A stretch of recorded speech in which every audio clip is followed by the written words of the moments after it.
So I recently just did a review on this Derya TM22 Flash. Well, I ended up liking that gun so much that I reached back out to Derya and asked him if I could do a review on the gun that's inside this box. So let's check it out.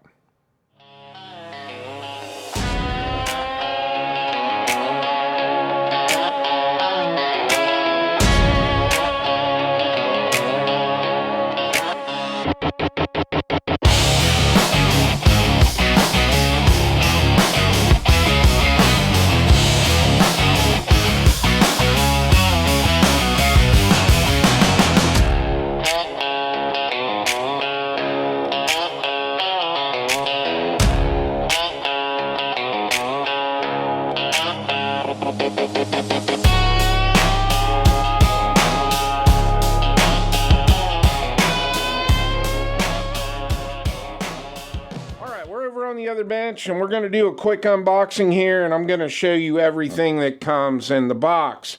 Now this just comes in a cardboard box. It's got the Derya logo on it. I cannot fit the entire box into the frame here, but I think we can make do. So once you open up the box, this is what you're presented with. We've got our gun here. It is wrapped in plastic. We're going to set this off to the side for a second.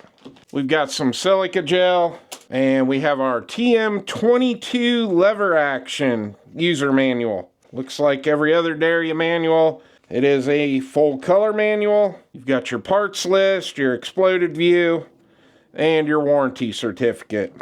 And the last thing in the box, we've got two 10-round magazines, and we're going to get into these mags a little later on in the video.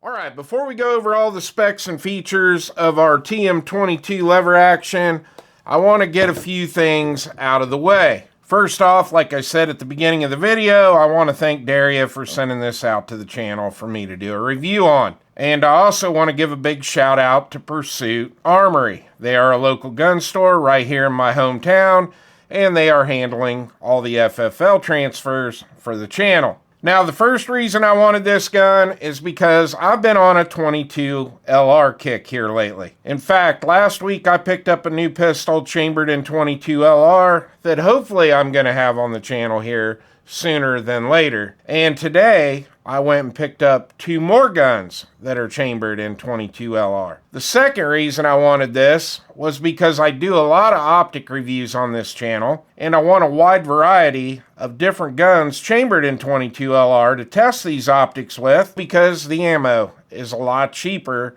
than a lot of the other stuff I'm using to test optics with. And the last reason is I just got into suppressors that are made for 22 LR, and if you stay tuned till the end of the video, I'm going to give you a sneak peek of both of those suppressors, and I'm also going to give you a sneak peek of a brand new optic that just came out that's going to go on the TM22 Lever Action. So the actual model number of this Derya TM22 Lever Action is the LA-20, and what that 20 stands for in that model number is this has a 20-inch barrel, and the overall length on this is 38 inches. Now the height on this is 5 inches. It has an overall width of 2.25 inches, and this gun is fairly light. It weighs in at 5.3 pounds. So we're going to start right out here at the end of the barrel and just work our way back. I already told you this has a 20-inch barrel, but what's super cool on this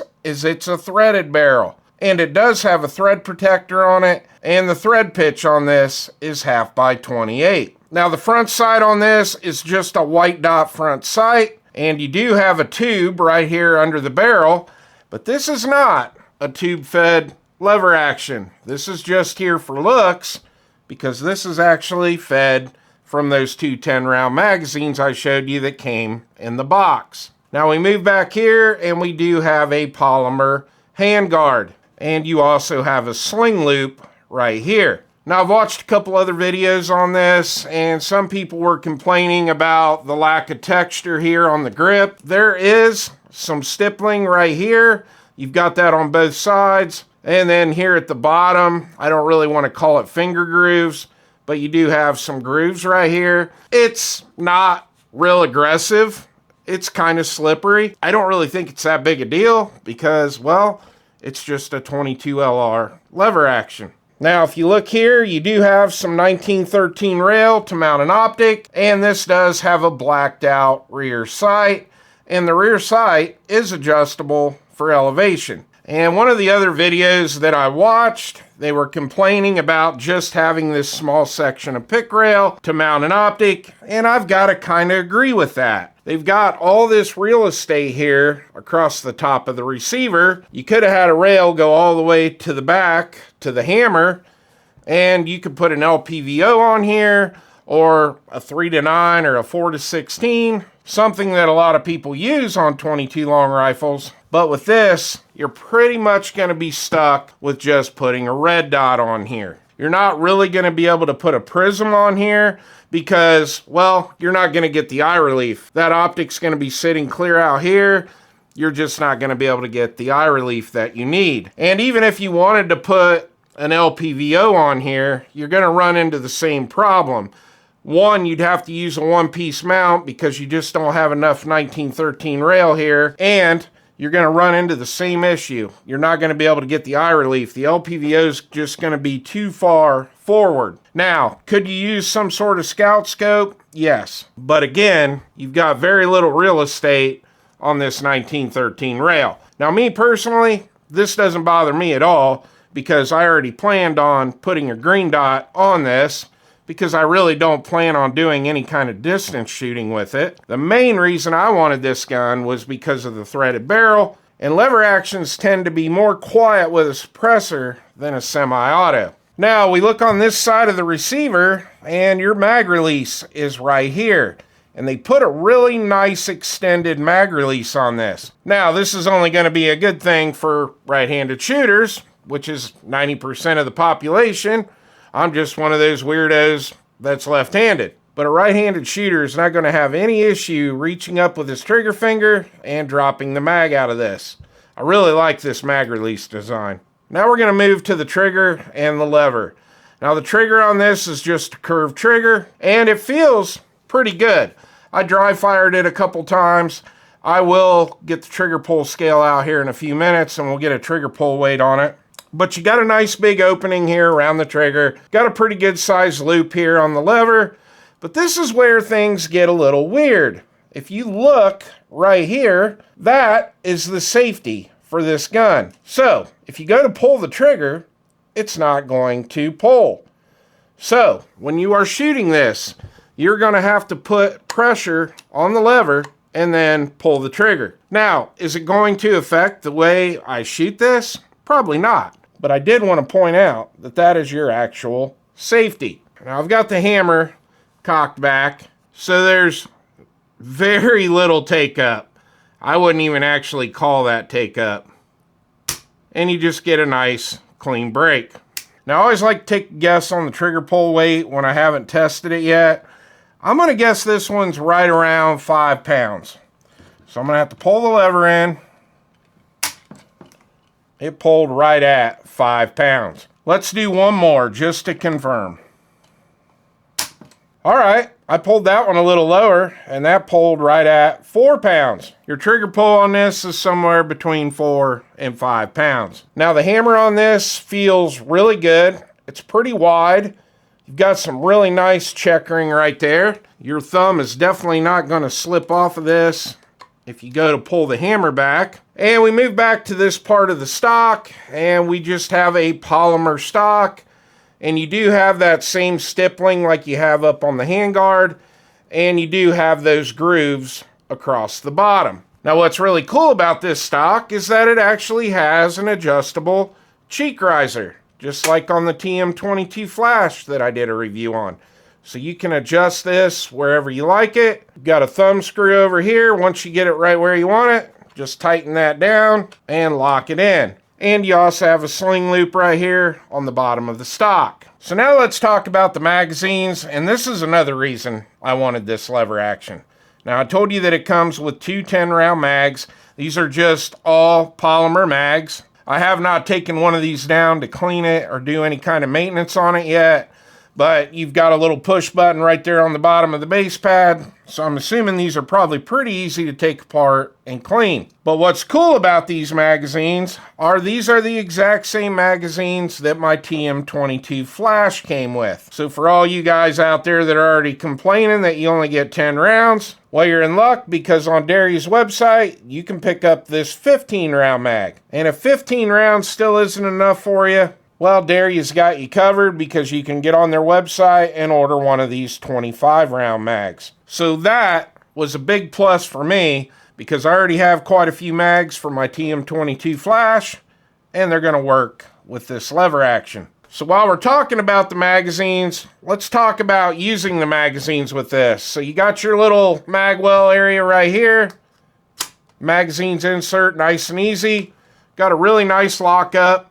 Very little wobble from front to back. But what's kind of strange with these magazines is in the TM22 Flash, they do have last round bolt hold open. Well, the mag is obviously empty, and if I go to pull the lever back, it will not pull back. Now, if we had a full mag of 10 rounds in this, this would close. But when you go to insert the mag with the 10 rounds in it, and you go to pull the lever back, it's actually not going to pick up the round. So what you're gonna have to do is, after you pull the lever back, you're gonna have to cycle it again to pick up a round. Is it a big deal? No, but I did want to point that out, that you will not be able to pull the lever back on an empty magazine. You're gonna have to drop the mag first. So I think I pretty much covered everything I wanted to cover here in this unboxing video, but I did promise you I'm gonna show you the optic that's going on this, and I'm gonna give you a sneak peek of the two suppressors we're gonna put on this. So let me go get that stuff put on, and I'll come back and show you what it looks like. So Anechoic was nice enough to send out a couple suppressors to the channel for a review, and inside this box is the Anechoic 22. And they also sent out their brand new suppressor, the Pipsqueak 22. And this little Pipsqueak is crazy looking. This is only 3.5 inches long, and it only weighs 1.5 ounces. And that's what it looks like on our TM22 lever action. And there is what the end looks like. And here is the Anechoic 22. And this suppressor has a length of 6 inches, so quite a bit longer than the Pipsqueak 22. And here it is on the TM22. I think it looks pretty good on here. And here is the optic we're going to be running on this. This is the brand new Gowatar GR23. Very compact and lightweight dot, but what makes this dot super cool is that it is a solar powered dot. And it's got a very nice, bright, crisp green dot. I really like this little optic. So I will be having a full review coming out on this optic and both of the suppressors. But I think I'm gonna really like this setup. So the last thing I want to cover before we get out of here is the price on this TM22 lever action. Now the MSRP on this is $3.99, but I got online and did some looking around, and I have actually found this for under 300 beans. And I can't tell you if that's a good deal or not, because, well, I haven't had this to the range and I haven't shot it. But if it's anything like all the other Deryas that I've tested on the channel, it's probably going to be pretty damn good. So stay tuned. I will have the first shots video coming out shortly after this one. Well, I hope you enjoyed the video. Please like and subscribe, and I'll see you on the next one.